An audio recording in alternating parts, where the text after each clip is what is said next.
Arfah Farooq, welcome to In Good Faith. Assalamu alaikum. Thank you so much for having me. Alaikum assalam. So we're sitting here off the back of the Muslim Tech Fest 2025, just 4 days afterwards, a 1,500 people conference event over 3 floors of a hotel in London. It was mayhem. It was very busy. Yeah. But it must have been really, incredible for you, incredible time for you in terms of just the actual experience of it after, months of work, presumably. Yeah. I mean, a year's of work basically goes into it. Alhamdulillah. Yeah, it was a lot. It was a lot. I honestly didn't realize it was going to get that busy that it did. But I think the energy and vibe is the one thing that everybody keeps saying to me, that the energy was phenomenal in there. And I just think the incredible amount of talent we had, from attendees to speakers to people having startups, I just think it was just wow. Any highlights for you particularly? Oh, highlights. What highlights? So I think there were a lot of highlights. I think specifically for me is when certain messages stuck, when people came up to me after and said, that thing you mentioned in the opening talk about one connection. Guess what? I met somebody originally from Gaza, and she's a pharmacist and I'm a pharmacist, and I thought I wouldn't meet a pharmacist here, and she wants me to look over her CV. And I think those little small moments, right? Sometimes it's not the big moments, sometimes it's the small connections that I think make all the difference. I think there was so many intimate conversations that happened, from things that happened in the roundtables to the speakers. A lot of actually the speakers, especially in the afternoon, were first-time speakers, or they'd never really spoken on a big stage like that before, and they just did a phenomenal job. So I just feel super, super proud of kind of everyone and the small role or big role that actually people had to play in making Muslim Tech Fest what it is. Alhamdulillah. So take us to the backstory here. Where did the sort of inspiration for this idea come about? Yeah, sure. The backstory started a very long time ago, right? You've known me over a decade. So when I kind of first ended up in the tech world and accidentally founding a tech startup, then working at Coding Bootcamp, which is where you and I met, and you were at NZF, I remember at that time. And, that's when I got really fascinated about, okay, what about the other Muslim techies? And again, another person, Murtaza, over Twitter was like, hey, you work in tech, I work in tech, I've got an idea. And when we did our first Islamic Makers kind of meetup, it was 50 people in, at Makers. And literally we're like, all right, cool, there's something here, there's some kind of community. And a lot of it's consistency. And, through that journey, then I met Zahid, who also then got involved into Islamic Makers. And he's just like, Arfah, what you're doing is cool, but I really feel like we need a tech festival type thing. He bought the domain, he just working over bank holiday. And I'm like, all right, cool, let's MVP it, because that's what we do, right? Techies, we just put things together and just see what happens. And, when we did our first one at the Royal Institution, and that was 2023, what was it, 400 people that came along. And we're like, okay, this is vibes. People are into this. Then the second year was okay, how do we level up? How do we make it bigger? How do we kind of figure it out? So we went again and, we did it. And I think up until this point, actually, all of this stuff was very part-time for me. It was, a side thing, a thing I was doing on the side. And then I think last year, especially after everything that started happening within the current Palestine genocide, and I started to ask myself the question of, do I want to stay where I am? Now, the job that I was in at that point in time was Kushti, alhamdulillah, 3 days a week. I was a community manager for Impact VCs. It was my skill set. But obviously when people that supposedly care about people and planet don't really care about people that look like you, it started to jar me a bit. Obviously notices are long. So by the time I quit, it was March. So it's been about a year now since I've been on MTFs full-time. And I'd say this is the first MTF where I've been properly full-time on it. Hence, I think the breadth of what I was able to do by being able to focus. So obviously now, so great. Last year was great. We had just under 1,000 people. Lots of, forgot to count quotas for sponsors, and then realizing we're about to break health and safety laws and having to hire a floor just to make sure that we don't get in trouble. To then this year being like, okay, well, that venue didn't work either because there was like a lot of demand. Hence why we had to go over 3 floors this year. And, there's a lot of learnings with these things. London is very limited when it comes to space for things. And, alhamdulillah, like, it's interesting because, like, when I was walking across the floors on Saturday, I was like, why is it so busy downstairs? Like, I thought downstairs would be busy for a couple of hours, but, like, it was just busy on every single floor. So, yeah, I think, like, for me, just being able to, like, fully focus has just allowed me to kind of double down on something. And, like, I always joke about how, this year we had an agenda that was 3 times as bigger with so multiple tracks, roundtables, workshops. I released that agenda 6 weeks in advance because I was fully focused on it, in comparison to last year where it was part-time me, it was volunteers, it was, like, 1 week in advance, and I think that's the difference, which kind of comes through when you can really put your mind to something. Yeah, no, absolutely. Yeah. All in is always the way to go. Absolutely. Yeah. So I'm going to ask you the question that, every founder is supposed to ask of themselves, which is, what problem are you trying to solve? Sure. Exactly. You've touched on it a little bit, but how would you really capture, what the issue is that having this festival is addressing? Yeah. So I think the problem that ultimately we're solving for is that Muslim talent doesn't get often the stages it should get. We carry ourselves, or try to at least, with ihsan, excellence, and actually what can happen if you just give people that stage. And I think by uniting kind of the community, it creates this kind of level of power and level of kind of movement, which I think, really helps. I know you talk a lot about this, but for me, like, yes, it's called Muslim Tech Fest, but actually often this is the safe space for them, right? This is the space for them to really be and showcase their expertise, because maybe they're not confident in the mainstream to showcase who they are. And by giving that kind of level of kind of support system and kind of safety net, I think really enables people to go, oh, cool, like I did that. Yeah, sure, I can go speak at Web Summit. I can go do this. And I think for me is kind of often the power, is that, we have such a supportive community and a lot of supportive people that are kind of just willing to either, get stuck in or kind of help where they can. Since you started out like 10 years ago, yeah. How would you characterize, just overall, not just with regards to, stuff that you've directly been involved in, but just overall, how would you characterize the way in which things have changed for, people in our community who are sort of, in tech? It seems to me that it's quite significantly different in terms of the numbers of people involved, the apparent success that people have had at different levels, either working within the big sort of tech companies or just with their own startups and stuff. How would you characterize that? Yeah, I always feel like personally really proud of kind of having seen that evolution. I think ultimately when we first started out, it was some kind of old schoolers already kind of within IT, as they like to call it, and then obviously kind of people trying to break in. One of my big markers of success often is actually Muslim women in tech. And I often tell the story of, I remember when we did we tried to do a Muslim Women in Tech Mozambique Makers event. So like maybe our third event. And the only 2 people I knew was literally Nafisa from Amalia and Zora, who was Halal Gyms at the time. And they were the only 2 I knew, literally, and myself. And I couldn't think of that many. Then I remember during COVID, obviously COVID meant online stuff, but obviously it's a bit more easier. You can be a bit more kind of remote. And I just remember we did this like online webinar, and we had so many.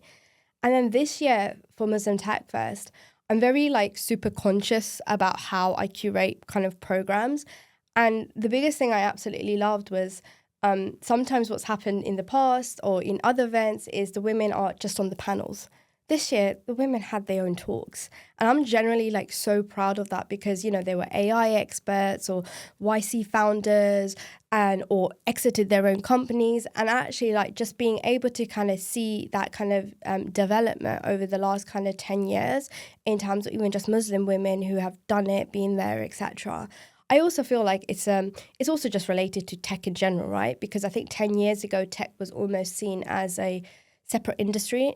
Tech now is everything, right? Tech is kind of your grocery orders online, you go into any shop, it'll be tech enabled. And I think tech is integrated so much more in our life now that it's not necessarily like, oh, you've got to be a coder or a techie. Like back in the days when I was doing the coding bootcamp and I was working there as a marketer, it was all about coding. That's all it was about. These days, my biggest advice to people is you don't need to learn to code. You've got AI and no code and prompt engineering that can really bring your business idea to life.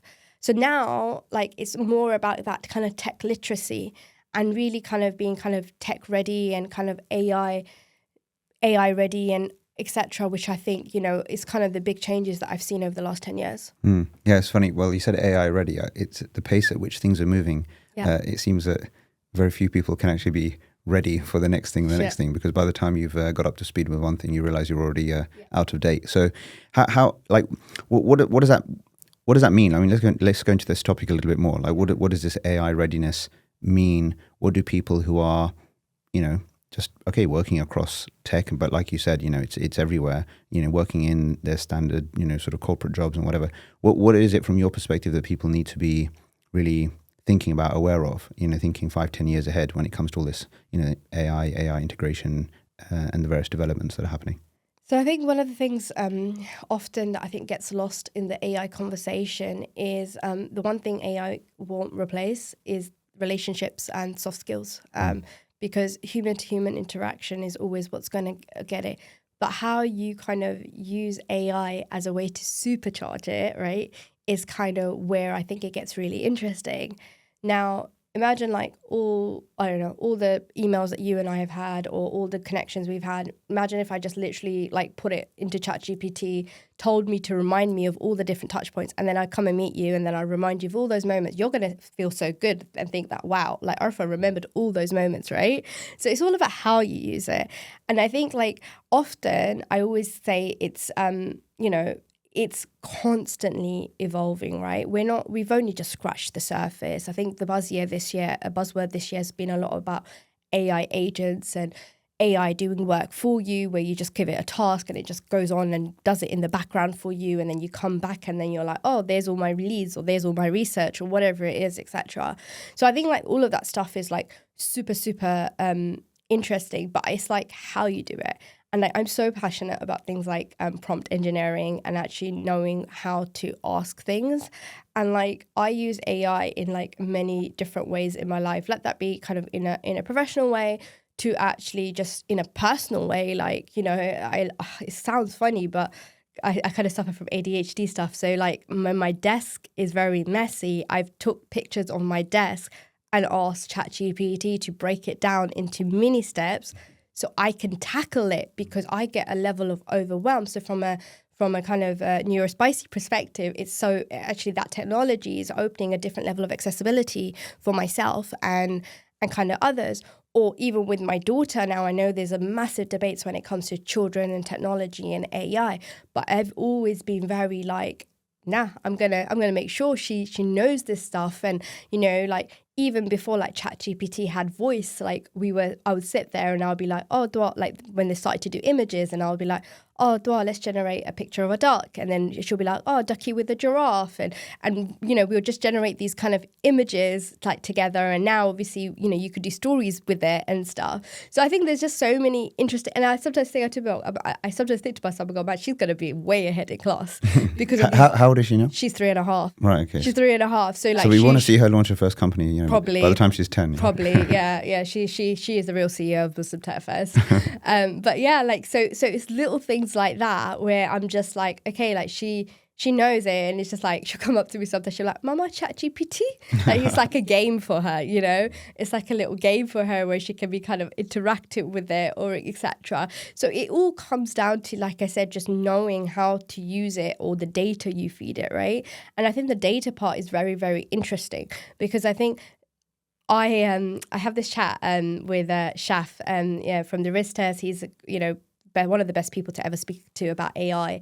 and we were talking about like generations. And by generations, I mean they're 10 years between different generations. So he's like maybe 10 years my senior, and he's kind of more of that skeptical generation. Then there's my generation that was millennial, pictures all over Facebook, kind of really grew up on the internet with a massive kind of blueprint. So we've been kind of very kind of out there. Then there's my younger sister, 10 years younger than me, who kind of looked at their older siblings and were like, what was that about? And have completely kind of gone in. Now the newer generation, they're growing up on AI. And I think the slight danger is they're almost giving all their information over to ChatGPT and not really understanding the consequences of kind of what it means. I'm the opposite, to be honest. I've always said it. I was like, if it makes my life easier, I take all my data. Like, that's the way I'm very black and white with these things. I'm just like, whatever, man. They already know stuff about me. It really makes sense. I might as well just use it to make my life very easier. But I think these are important questions and important things that people should be taught and should be taught to question as well, because, you know, ChatGPT and all, they have hallucinations, you know, they're not 100% accurate, and these kind of things that we need to be kind of so critical thinking, going back to skills, right? Critical thinking is still a very important skill that needs to be taught so that people can, you know, fact check or understand things or whatever it is, so that they do cross-reference things, because we can't fully rely on it. And what we need to use it as is ultimately kind of, you know, it's an operating system. And if we use it as an operating system integrated within our lives, it can supercharge our businesses, our personal lives, however you want to use it. Yeah. Well, you mentioned a lot of things, and where I thought, okay, we're gonna go in this direction next. We're gonna go in that direction next. So the things that I picked up, which I wanted to maybe we can just go into a little bit, AI agents, prompt engineering. And then on a personal level, you mentioned your ADHD and obviously parenting as well. Yeah. But so maybe we'll go to just stick with the AI thing for a bit. So AI agents, for those who haven't heard of AI agents or maybe have heard of it but haven't explored it, can you just break down what that is? Yeah, I feel like I'm never good at explaining it, but it's like I know what it is, but I'm hard to articulate. So the best way I talk about it is ultimately an AI agent is almost like an AI that kind of does work in the background for you. So a lot of these days, for example, is people are using, for example, AI for call centers. So, you know, a receptionist that might need to, so back in the days, I still get it. The dentist calls you, right? And might ask you, are you still coming for that appointment? You don't need a human to do that anymore. You can literally set the command, and the AI agent has that list of numbers and just works through it with a human voice that people don't realize. And it's simple. Yeah, I'm coming. Pull, tick. No, I'm not coming. No. And then literally it'll come on the database. Yeah, this person is definitely, still coming for their appointment, or this person isn't coming for their appointment. That kind of time that probably used to get wasted by the receptionist. And obviously people will challenge it and be like, oh no, does that mean the receptionist not going to have a job anymore? She will. She's still got to man that AI system. So how our jobs are evolving, I think, again, there's a lot of fear-mongering when it comes to things like AI agents and these kind of things. But ultimately, it's just evolving, you know, rather than us being the people that might be doing those kind of very tedious tasks. Actually, what we're doing is teaching a system to do those tedious tasks. But we still got to man that machine. We still got to oil that machine and still make sure that it's doing things correctly. You know, it's never a thing of you're like, all right, I don't need that receptionist anymore. You still need that human when you walk into the you know, dentist. But from what I've seen, like it will, you know, there's talk of, you know, people using things like Replit and other sort of things to you know, create companies within a matter of days or even hours or whatever. It still seems as though that is going to. Yes, you will need some human beings to manage certain aspects of things, but it does seem as though the capacity of the technology suggests that, okay, where you have a lot of repeat sort of tasks, let's say, where you have maybe whole call centers or whole numbers of people, those would be significantly compressed potentially. Yeah, definitely. I mean, Replit is an interesting example of kind of the whole AI, no-code, prompt engineering kind of movement of building companies, right? Again, you know, when I started Mozambique Makers, one of the number one questions I would get and why people would come to Mozambique Makers is, I need a technical co-founder. I'm a great business person. I want to build something. I just don't know how to start. And that was the only way often to go find it. Either you'd find, you know, in the UK, or maybe you'll go find someone in Pakistan or whatever it is, right? Now, when I get a founder who comes up to me and asks me that, I literally sit them down and I'm like, right, what's your idea? they'll tell me whatever it is. I'm like, okay, here's all the tools that you can do. Go build me an MVP. It'll take you maybe 48 hours and that thing will be live and you'll be able to test it. That kind of, I think that the way we can move at speed and validate things very quickly, I think is super exciting, because failure is what makes us stronger as well. So actually, if you fail quicker, you'll be able to try and get to product market fit quicker, rather than, say, spending 6 months trying to get a product live, et cetera, et cetera. So it's almost like actually you can just get something. And I think that's really interesting, because even from like a VC kind of perspective, like people are building AI SaaS products and making, you know, revenue every month. But it's not a quick rich kind of story. And actually, when you speak with people who are trying to do that, they say, yeah, it's great, I got the product live, but to be honest, the hardest bit is marketing. So it's one of those things where actually, where maybe time was maybe took before to kind of make the product perfect, now actually time needs to be taken to actually market the product and get the right product market fit, etc., and get it into the hands of customers and get the revenue or whatever, etc., to know that it's a valid thing. So I think it's just one of those things where like it's just changed in a different way.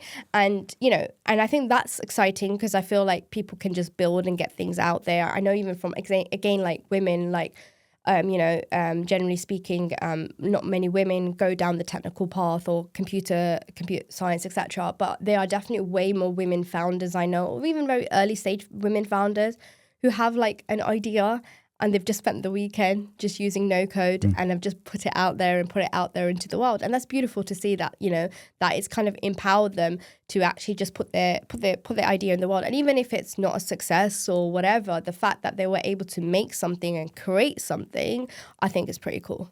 Yeah. Okay. Fine. Prompt engineering. Yeah. So you said you're passionate about it. Yeah. Why are you so passionate about it? I'm passionate about it because I think it's just I find it really interesting, like what you feed AI or what you ask it is kind of what gets you the right answer. So if you know how to use it well, then you can get the right answer, right? So for me, it's like, you know, let that be even from kind of an MTF perspective, right? It might be, okay, cool, you know, my roundtable submissions have come in. I know what they are. I want to develop handouts. I'm going to upload those submissions. I know I've given it the right prompt in terms of the type of format I want it in. I want you to think about discussion points. I want you to think about questions. I want you to think about takeaways. And then boom, there's my handout, etc. Right? So I think, but me simply saying, I want you to produce a handout is often not good enough. But me giving it an example of how I want it to be laid out is what makes it better in that way.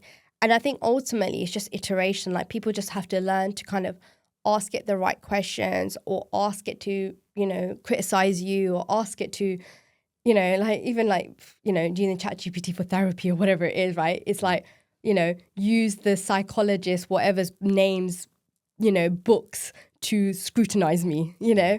It's like those kind of things, rather than being like, oh, you know, here's my problems and you're trauma dumping. Actually, if you know which psychologist actually you really are interested in, asking it to ask from that kind of, you know, framework, again, will just make it more powerful. So I think it's just like really understanding that stuff, I think just supercharges it. Yeah. No, I feel like just in my own usage, I've become more sort of effective at using it in those kinds of ways. Yeah. Probably still a pretty low level, because I'm in that generation up that. Yeah.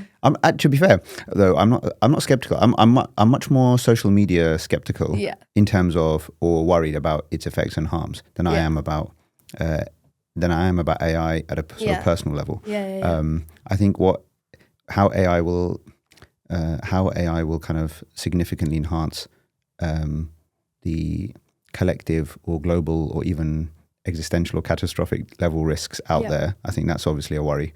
But just in terms of, you know, for personal usage, learning, understanding, I think it's a lot more helpful, because you don't feel like, at least what you don't have with, say, ChatGPT and others, which you do have with social media, is noise, basically. Yes. So you can stay focused in, you know, a noise conversation. Is a really interesting one. So I was just so my best friend's she's just had a baby about a month ago, and I was laughing where I was like, I can't wait for having my second baby with ChatGPT, because my first baby is a lot of noise, right, on social media. My second baby, I'm going to be like, oh yeah, I could personalize it. I could put her sleep diary or her or his or sleep diary or whatever it is. And that's what my friend is now doing, right? Because my friend's able to kind of personalize, getting the right kind of parenting kind of tips using personalized data from how her baby might be like feeding or pooping or whatever it is. So it's really funny you say about noise, because noise is definitely one of those things that I think social media really kind of amplifies. And I think AI really kind of allows you to really kind of focus in on the thing that's most important to you, but then also personalize it using data points that you ultimately give it. Mm-hmm. Yeah. Okay. You mentioned about your ADHD, and I know that I think it was just a few weeks prior to the Tech Fest, you actually posted about it, the fact that you had received like an official sort of diagnosis or what have you. And obviously that was quite an emotionally charged sort of moment. I mean, do you want to talk about just your experiences leading up to that? So I think the ADHD thing is really interesting, because never in my life did I ever thought like I was like ADHD. And now you're going to laugh, right? Social media knows, but it was social media that actually taught me, right? In the sense of, so becoming a mother, becoming a parent, I think unravels you in many, many different ways, ultimately to a point of capacity, right? Where you're just like really overwhelmed, et cetera, et cetera. And it was through TikTok, learning about other women who are late diagnosed, learning about often mums, after they have their kid, it kind of like comes out, and learning that ADHD isn't this just like, bouncing off the walls kind of thing. Because often I think, again, it's quite biased in the sense of you imagine disruptive boys in a classroom. But what you don't think about is the girl daydreaming in the classroom, right? Or the girl that might be a bit distracted, et cetera, et cetera. So I think where social media has helped is in a sense kind of like ending up on like ADHD TikTok side and just like going down this rabbit hole and being like, huh, really? Like that sounds like me. Like, that's really weird. And then I think for me, seeing kind of certain traits in my daughter, I suspect she has ADHD. She stims. I stim, and I like, so by stimming is like a form of like sensory kind of overload. When I was a kid, I used to go like this, like very excited. Now as an adult, when I'm excited, I go like this. This is a form of masking for myself. When my daughter started to do it, my siblings turned around to me and they're like, Arfah, she does the shaky thing like you. And it was very funny because you're just laughing about it and you're like, oh, that's so funny. Like, my daughter's doing that. And then through TikTok, I learned this thing is called stimming. It's not it's an actual thing of like sensory processing and stuff like that. So I think starting to like notice things in my daughter or stuff that was brought up in her nursery kind of started to make me super hyper aware of like my own behaviors. And this is why like a lot of women, especially once they become mums and they start to see traits in their children or it's brought up, etc., because people have more information, a lot of women start asking questions like, is that me? And you start to kind of reflect on like your childhood or like what things were like in school for you and those kind of things. And it just all starts to kind of like compound in a way. And I think for me, it kind of all came to roost around probably, I reckon it was October, November time last year. We had done London, we had done San Francisco. So I had done 2 back-to-back events. It was very crazy, busy time. House was just like chaos. Bless my husband who like tries to keep it. But my room, my desk, everything was just, I just couldn't like keep my head above water. And that's when I was just a bit like, and I would like find myself in states of paralysis where I just couldn't physically like just clean my desk, for example, right? And that's when I'm like, do you know what? Like, for the sake of my daughter, I need to do this. I need to understand myself so I am a better parent for her. And then thanks to TikTok, I was able to find hacks of how to, skip the wait list and going through kind of right to choose. And, so within like me going to my doctor to me getting diagnosed, in the end was like six months, which is very short. Like these days, it's like 3-4 years kind of wait list. So And then having that happen right just before Tech Fest at a time when it's going to get super crazy. It's like, all right, I've got to like deal with this like new part of me. I decided to experiment with medication because again, I was like, let me try it. You know, people have different ways of thinking. I was curious to be like, what would happen? And going on that in itself for me was like emotional regulation, again, is an ADHD thing. The fact that sometimes I could just switch like that. And people often don't see that side, but my family do, right? And realizing like, whoa, I'm more patient with my daughter. And like those moments for me, I think were just like, this was worth it. So yeah, it's hard. It's hard because it's like, oh, I'm like 34 and now I get told and I've like, but if anything, it's a testament to, I guess, alhamdulillah, the resilience that I've kind of built throughout the years, you know, to kind of like get to that point. Sure. Yeah. No, I understand. Some people, obviously, when, you know, this is a very difficult space for some people to understand and navigate because, and partly that's because people are skeptical sometimes about the fact, you know, anything and everything is getting diagnosed as a thing, right? Every new thing, which might just be, I mean, how did you think about, and did it occur to you over time, or were you worried about, well, you know, I know, like, people, we think in terms of this, there's a normal of some sort, right? And then there's, and some range of just human behaviors and proclivities and whatever. And then there's something, you know, then specific either within that then gets diagnosed in a particular way. And then there's medication and so did you ever, were you weighing up these kinds of things or thinking about these things and worried that maybe a label is just getting put on something which might be just part and parcel of how people are? It is definitely an interesting one. I think especially kind of within our kind of cultural space as well. I think there's a natural kind of taboo to a lot of these things.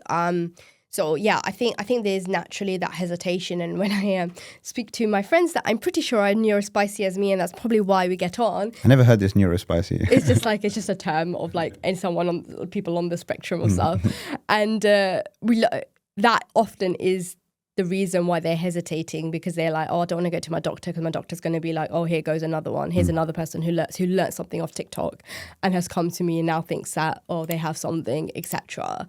So I think it's quite like normal, I think, to kind of, and sometimes I wonder if it's because like the reason why I can be more open about it is because I'm my own boss. Like, I'm not answering to no one. I'm not in a job place where I'm liable, where I have to declare it. I have to do this. I have to do that, because often, you know, these labels do affect certain jobs. You know, I know somebody. She's got a private diagnosis, but you know, she's not getting an NHS one because she doesn't want to declare it in her workplace, and she's in one of those professional careers. So it's a very difficult, and I think ultimately, like in my case, it's like whatever, like it's gonna, even if I was to go back into a normal job, I think the type of jobs I do, it makes no difference. But I can imagine if I was in one of those kind of professional licensing type of jobs, then in those type of jobs, I think I would 100% think twice about being open about it, talking about it, or whatever it is, especially if there's more of a stigma, you're scared you might lose your job or whatever it is, etc. But then on the flip side is you can get the support as well, right? In the right kind of workplaces or whatever, you can get the support. And I think the biggest thing for me is out of when I just finished university, I got diagnosed with dysgraphia, which is like a handwriting kind of learning disability. And the benefit of that was I went to my sibling and I'm like, oh, you know, like this thing is genetic apparently. You guys should go get checked. My sister, dyslexia, my brother, dyspraxia. So it's just quite funny. But I'm like, oh, well, at least they got the extra time. At least they got the extra time in exams. I may never had, but at least they did, you know? So that to me is a win at the end of the day. Sure. But then the hardest bit is like, when you're not, and this is why I'm so passionate, I think, especially with my daughter and like understanding things, etc. I'm like, label or no label, I'm going to fight tooth and nail to make sure she has the support that she has. So it's not as hard as I found it. I was always the kid that, you know, used to get A for effort, but why was it always so much effort, you know? Yeah, no, I appreciate that. Yeah. So let's dig into the parenting side as it pertains to technology now as well. Yeah. Some who may have heard what you were saying earlier about, you know, you're sort of your daughter being sort of fully engaged with the ChatGPT and everything else. Like everyone's trying to weigh up, right, the pros and cons of this. What's your perspective in terms of, what's healthy balance here, and actually what are you balancing up against in terms of how much is too much time, too little time, the types of technology usage. How are you thinking about all that? Yeah, so the way I often think about it is how so I'm not the type of parent that's like, oh no, screen time, etc. I mean, obviously, I need my screen time. But saying that, I'm also very conscious that actually, rather than my daughter being always a consumer, how do I actually make her an active maker, right? How do I get her to engage her brain in different ways? So sometimes it might be like, oh, rather than putting Hannah and Omar on, why don't I just put a game in front of her, a learning game that's on the tablet or something like that, because she's now using her brain. She's now using her brain in different ways, etc. So often I kind of compartmentalize it in that way, that rather than kind of like seeing it as like a passive thing, actually, how do you make it more active for them so that they're actually using it in a way which still uses their brain in some way? And yes, it's still screens, and yes, I know there's studies and all that types of stuff, but ultimately, if there's a choice that you can make as a parent, then actually putting them in the bucket of actually actively making and actively doing. And I think, again, like linking it back to Muslim Tech Fest, like, this was the first year we had the Youth Innovator track, 10 to 16-year-olds. It was a pilot, and we were really grateful to find kind of partners, a Muslim business called Robocode, who do this already for after school clubs and stuff. And the fact they had everything, they had the 3D printers, they had the VR, they had all that stuff, and the fact that actually these children were basically creating. And I think if you can really start to think about things from a point of view of creating, right? Even with like social media and all of that type of stuff, people always say, don't just be a consumer, like create first. And social media is not for everyone either, to be honest. Like I think that's kind of why you don't have to force yourself to be a creator either. But I think it's just kind of one of those things that if you can actively, make children more confident or whatever it is, or, sometimes, like my daughter can be so confident just because I'm creating content in front of her, and she can be confident in front of the camera, or, I know there's like children that do podcasting for like, parents who might not want their kids on social media and stuff, but actually the kids can actually create little podcasts and stuff like that. I just think if you tap into those kind of ways, you're only kind of unlocking a spark of creativity in them. And you're basically just using tech as a tool to kind of enable that. Yeah. No, it's great advice in terms of the, being a producer, creator. Yeah. And ultimately, I think, given the way things are going, unless people are sort of leveraging their talents and interests to be proactively creating, they probably are putting themselves just practically more at risk of all of the things that may threaten jobs and whatnot in the future. As well as living in a more fulfilled way, I think. Yeah. What about, like, how do you think about, time in nature versus time, at home in the screen and these kinds of things, either for yourself, your daughter, family? Yeah, I think nature's really so funny, because I think about a month ago, I was watching, I can't remember the film's name. I was watching this film, and it was exactly that. They had like nature pods, and it was about it was I wish I remembered the film's name, but basically it was like women were not having actual natural babies anymore. The baby was like in a pod. And I see. Yeah, and then even like nature wasn't a thing anymore. It was like nature pods. People would go to nature pods, and they were like, the one greenhouse they had, they were like shutting it down because people would go to nature pods. Oh, so it's like some dystopian. Yeah, it was like a very kind of dystopian film. I really enjoyed it, but I would hate to have a world like that. I think nature, and I think this going back to faith, right? Like nature, like when you spend time in nature, you see Allah subhanahu wa ta'ala's creations in many, many ways, right? You see the beauty, you see the grass, the flowers, the bees, whatever it is, etc. You see kind of things happening. And I think they ultimately remind us of our Lord. So I think for me, like, nature is very, very important. And it's very important, especially, in the UK, we have a limited summer, right? So when we have that limited summer to spend time, this is probably the first summer, I think it's maybe because my daughter's a bit older, where I can just spend time in the garden and she's playing and I can just chill and it's nice, and you've got fresh air and then it's like, oh, should we just eat our dinner outside? It's nice to be able to kind of do that. So I think like nature's definitely kind of one of those things where I think you just have to keep it up. And like even the nursery that my daughter goes to is very outdoorsy. Even in the winter, they spend most of the time outside. They're all warm, they're wearing their little snowsuits and stuff because it's just so important. And actually kids seem to like thrive outside a lot as well. Of course, yeah. And just bring it back to now, just this, the kids' tech education.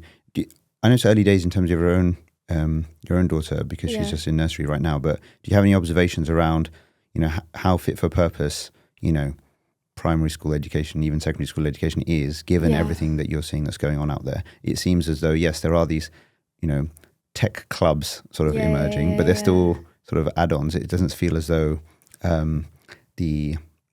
sometimes it doesn't feel as though there's much of a correlation, or there's a decreasing because of correlation between the kinds of things that kids are learning and how they're learning and the kind of future that they're going to become adults into. Yeah, definitely. I mean, from my understanding and from kind of, I guess, other parents in kind of with school-age children, it's not fully integrated. Like you said, it's either some kind of add-on, some kind of after-school club, etc. I mean, like, I even remember, like, the reason why the coding bootcamp existed and still exists is because computer science as a degree isn't fit for purpose. And the reason behind that is a lot of the bureaucracy behind red tape, because they can't change things with degrees very quickly, right? But technology is so fast moving. And I think likewise, I think schools are also being left behind in that. So one of the winners of the winner of the Muslim Tech Fest competition was called Running Paper, and ultimately they've created a tool for teachers to help with marking homework, and they've managed to get a few pilots. But I think what was really interesting is I feel like their pilots are coming from abroad, because I think other schools abroad are a bit more ahead of the game. And they're in any particular countries? I think Dubai, if I remember correctly, I think they had UAE on there. I think they've got 1 or 2 pilots in the UK as well. But again, those are those very forward-thinking schools, right? Maybe those schools that don't sit under academies and trusts and are a bit more independent and functioning and can experiment. So ultimately, I think like the school infrastructure really comes down to kind of the politics kind of behind it and kind of what can be done. I think, it has huge potential.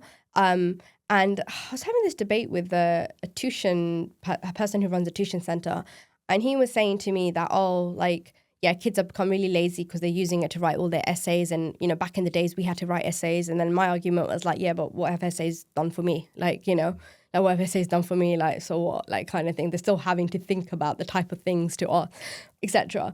And I think, again, like AI gets a lot of stick, and especially when it comes to like recruitment, right? I've had that as well, where you just know this is a ChatGPT copied and paste application. And it's frustrating because, yeah, cool, I'm glad you used the tool, but you didn't use it with your brain. You just literally put one line in and copied and pasted it and stuff. So I think that's when I kind of have issues with it. And I think what schools have a role to play is actually how do you use it alongside just how do you integrate it? How do you actually integrate it into learning? There's another startup I came across as well, and they're basically developing AI personal assistants for each child. And I love that because in a class full of 30, a teacher can't personalize learning for every single child. It's just not possible.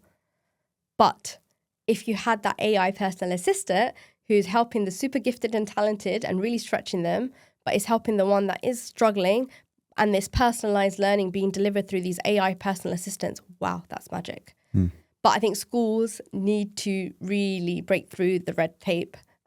Things need to change a lot.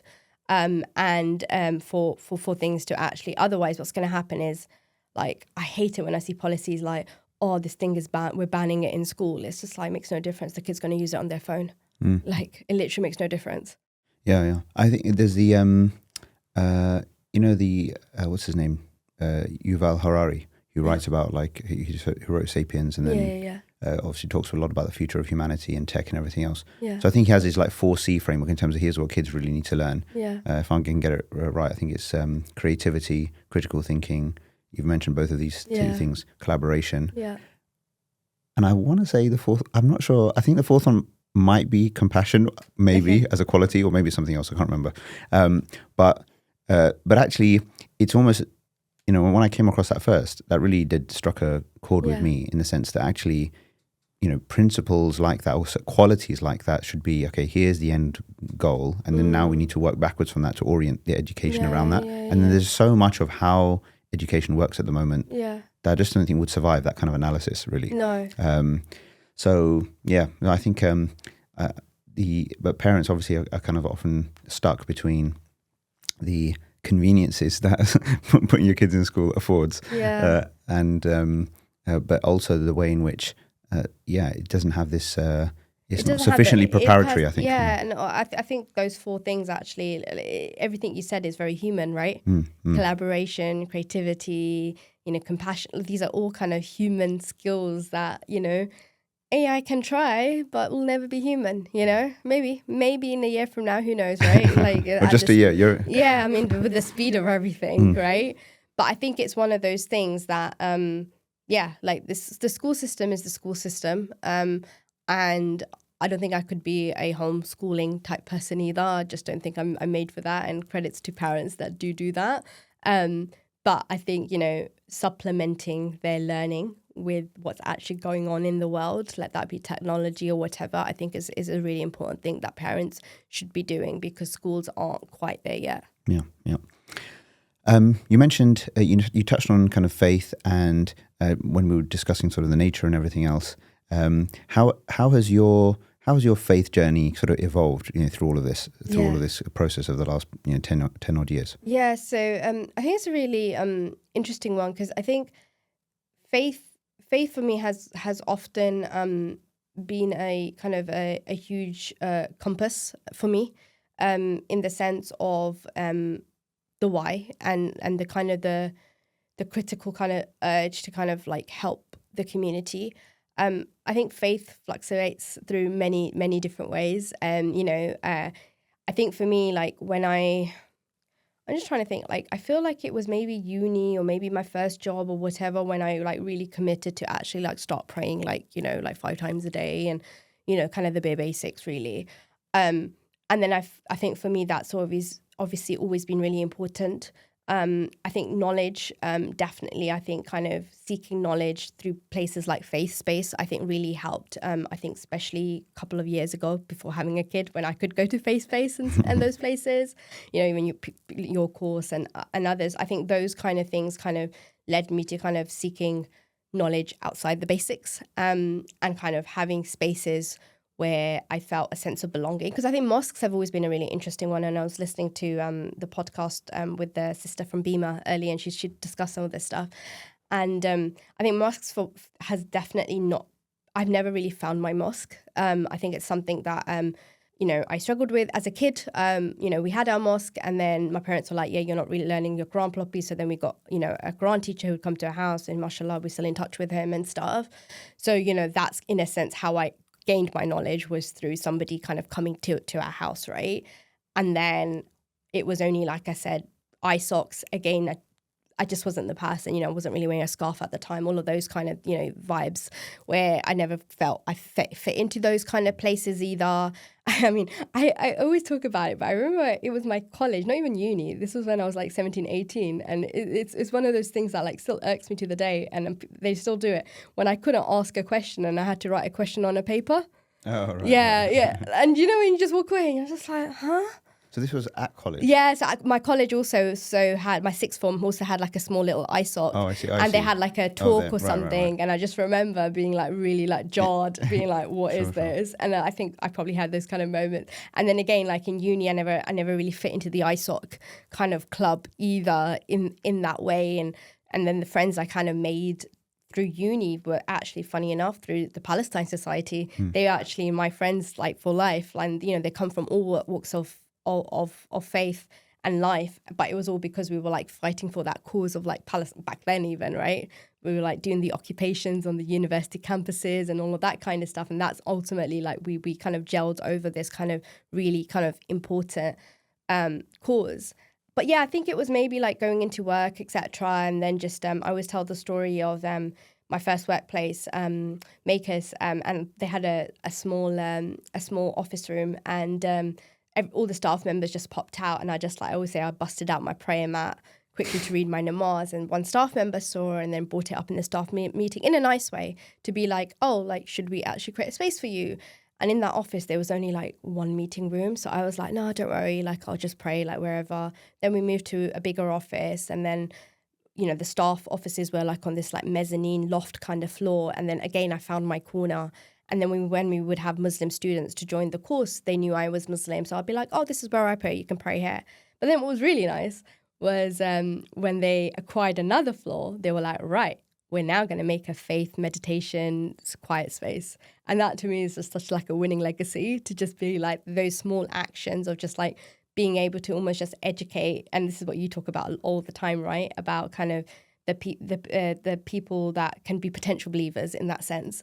And just kind of being able to do that. So, but then being a parent is hard, because I think I was talking to another mum the other day, and I was saying, oh, you know, before having dua, I used to always read like one page of Quran after Fajr, and that has not happened since having a child, you know, and then it kind of goes down again. So I'm trying to like find my way. I think the thing that I'm trying to commit to, and again, I take inspiration from other entrepreneurs like Rizana Rahman from Desi Dolls. For last year, she's been reading Surah Baqarah, I think, every single day. And she's a very busy entrepreneur. And I look up to her as a mom, as a busy entrepreneur, and be like, if she can do it, surely I can. I'm not sure I can do it every day, but I have a 3-day window. So I'm trying. It's almost like you sometimes have to like fixate on one thing and be like, that's the one thing I'm going to commit to this year. So that's the thing that I'm trying to this year. But sometimes you forget the moments of your child, right? Teaching my daughter, me and my husband had a joke, and I said, I'm going to teach her Surah Fatiha because I want that for the rest of my life. And it was almost like a race to be like, I'm going to make that my thing, and like dropping my daughter to school and being like, right, let's recite Surah Fatiha. So I think those, sometimes you forget as a parent as well, that those small teaching moments are also a form of worship, and big worship, right?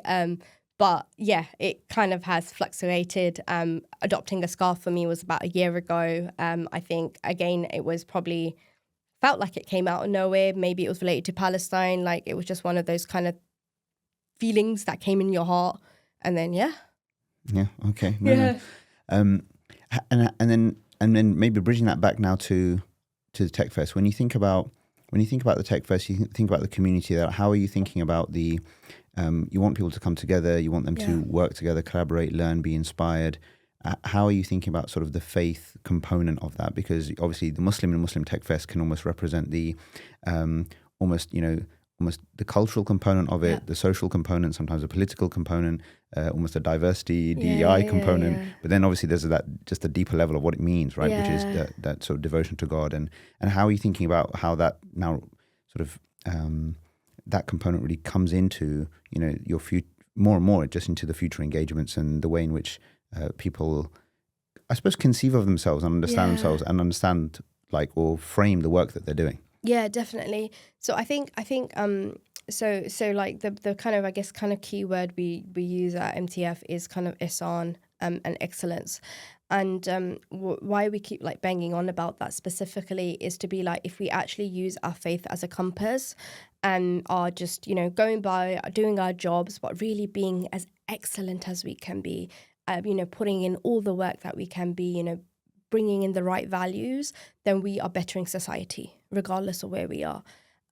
So an example being on the AI front, right? We had two amazing sisters, Sidra and Arda, doing incredible work in kind of the AI ethics space. But, you know, that's very important, especially from a Muslim point of view. And then the fact that they can openly actually say, yeah, well, actually, as Muslims, it's very important for us to kind of question these things it's very important for us that, you know, if there's biases or if there's harm being done to our people or whatever it is, we have to question these things. So I think for me, when it comes to kind of like curating that kind of conversation, it's like, what I love about it is like people in the room are ultimately experts at what they do. They're, you know, successful founders or experts or whatever it is, but they're all able to find a way to bring it in. Zubair, founder of Z-Notes, a revision platform that he founded when he was 16, in his talk, he talked about faith as almost his compass as a founder. And those kind of values that have kind of kept him on path as a founder over, you know, the kind of 10 years or so of him being a founder. So I think like bringing that kind of stuff, and I think that's the stuff that I feel like people really resonate with when it comes to Muslim Tech Fest. And it's not just, like you said, like a buzzword or just a Tech Fest and we've just like stuck Muslim in front of it, but we're like living and breathing it, right? Everything from your opening talk to the other keynote around kind of the framework to, you know, Zahid ending on the dua. Like it was just those kind of small moments of just like interweaving that stuff into kind of the program and giving the speakers the reign. Like, you know, at the end of the day, it's their talk. We're not there to be like, oh, you know, throw in a hadith, throw in a Quranic ayah, but the fact that often they actually do it themselves, I think it's nice. And I feel like this is probably the only space they can do that. Mm-hmm. Yeah, sure. Okay, so what's coming up now? What's next? Is this is there the next one scheduled? The next event scheduled? Oh, you'll have to wait and see. Well, I'm probably gonna we can't reveal it live on air now. Yeah, I'm probably gonna spend the next few weeks sleeping. Yeah, I've always said so. I think alhamdulillah, I feel like super blessed to have like built this community and like gotten it to where we have. There's a lot of learnings that I've had through the journey. I think specifically is, I saw a message today from one of our sponsors all the way from Australia who basically said that they literally sold out on all their like founding like membership or whatever it was. And I was like, yo, and it was the beautiful like message to be like, yo, you guys did this for us. Like we had no customers when we came here and you know, I'm going to go to Medina, I'm going to make dua for you guys. And those kind of moments, like it's just like everything like to us. And there's been countless of those kind of moments through the years. So for me, it's like, okay, look, we've done London, we've done San Francisco. Imagine if we could get this to a place with Allah's will that we could do this maybe 4 times around the world in different places. And ultimately what we're doing is bridging ecosystems. So when we took Muslim Tech Fest to America, we had a good contingent. It was a bit of a joke, like the plane was full of MTF people, like 30, 40 people that flew out from the UK to America. I'm so like humbled that they did that and they spent all their money to come there. But the magic was then the UK British Muslim community got to like mingle with the American Muslim community. And then now there's a co-founder sitting in the UK and a co-founder sitting in San Francisco, like building something incredible together. So I'm like, wow, imagine if we could just literally do that in different parts of the world and like create those kind of ecosystems and kind of amplification and the power and that support network to be able to do that. MTF I often see as like an umbrella, and you know, like there were so many communities present, so many community partners, etc. We're not here to be like we're the best. We're actually here to be like, let's give you space. You know, let's bring you in. You know, what can we do? You know, etc. So I think like building like that, I think has definitely, alhamdulillah, I feel like has brought a lot of barakah into kind of what we're doing. But yeah, I would love to take it to 4 parts around the world. It's not easy putting on events of this scale. It's not cheap either. So you know, we are bootstrapped, you know, everything we earn goes straight back into the business, etc., and people and all of that types of stuff. But you know what, like things always happen. So I am trusting that things will happen and many doors will open, inshallah. Sure. No, so I pray that's the case as well. And just tons of potential. Obviously, there's just so much potential. How did you find it? Yeah, no, I found it really beneficial to just catch up with a lot of people to see what's going on. I didn't get to attend many of the talks. Yeah, you get caught up chatting to everyone, right? Yeah. I was glad to have been able to get my talk out the way first thing. Because there's always, even though I have obviously experienced, it's been a while actually since I've addressed that larger crowd in person, but it was, it was well received. So I'm grateful for that. No, it was really good just to catch up with a lot of people I haven't seen for a long time. I felt that, you know, there was some commentary afterwards a little bit here and there about people who felt that maybe they felt that a lot of the products, the companies who were there were things feel like they're quite early stage, relatively speaking. And so to a certain degree, people perhaps may have felt that maybe some people were looking for more people who are just more established, you know, I don't know, your Series B, C Which people, really your exit people, etc. That commentary is very interesting because I think ultimately we're still very young as an ecosystem. Yeah. And I think it's, you know, if this was SF, it would be very different, right? The ecosystem there is very, very different. So I think it's kind of one of those things where we got to recognize where we are as an ecosystem and a community. It's even generationally, right? If you compare the British Muslims to the American Muslims, we are a whole generation behind. So, you know, it's just the way it is. And I think people need to kind of maybe just take that step back and like acknowledge that. Yeah, no, sure. Yeah, no, I can see that. But I think what's I think really important, it's not always easy because it depends on obviously who you're dealing with, but to the extent that is possible, those who somehow need to try to keep on board, like those who have kind of quote unquote made it and in certain sort of in their own spaces and companies where they feel they can hopefully be inspired to you know, really support this community with, you know, the lessons of their experiences and everything else, and maybe engaging a lot of these people, you know, behind closed doors in between to open their eyes to that opportunity. Because I think in different spaces, it's sometimes it's relatively few amongst those who have progressed to a certain level who actually remember where they were when they started, and that might sometimes be their disengagement may be because they might feel that their own progress was not because of the community but despite the community, but obviously there's a whole lot of you know, mix of people. But I think to the extent that will just help everyone sort of set their sights, you know, even higher maybe,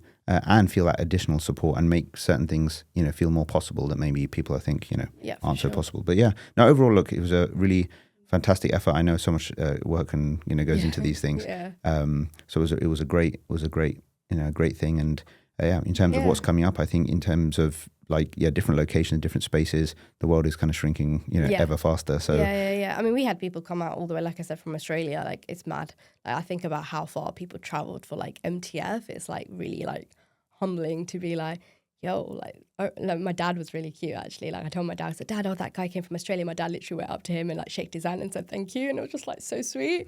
It'd just be like, like these people have like, you know, they've seen what we're doing online and they were like, I want to be part of that. I want to see what's going on and I want to understand it. So I think that for me, again, it's just, I just feel really fortunate that people are doing that. And the satellite events around the main event for sort of Tech Week were really beneficial. Do you anticipate like any sort of like online spaces for just you know, mini events, conversations as part of this thing going forward, or is it just going to remain physical? So I think naturally we have like, obviously there's like WhatsApp chats and all that type of stuff. I think for me is I don't think it should be MTF's role to do that. We have my grassroots community Islamic makers who's been going for many years, and the volunteers run those meetups. We have many other communities that do their thing, I think, and that's why again, like towards the end, like we shouted out those communities because, you know, it's not our, we could do that. We could probably make a pretty penny on it as well, but it's not our role to do it. Sure. And we need to stay focused. And I think that's one thing I've definitely learned over the last, like, this is probably like the first time in my life I've like had to really focus in on one thing.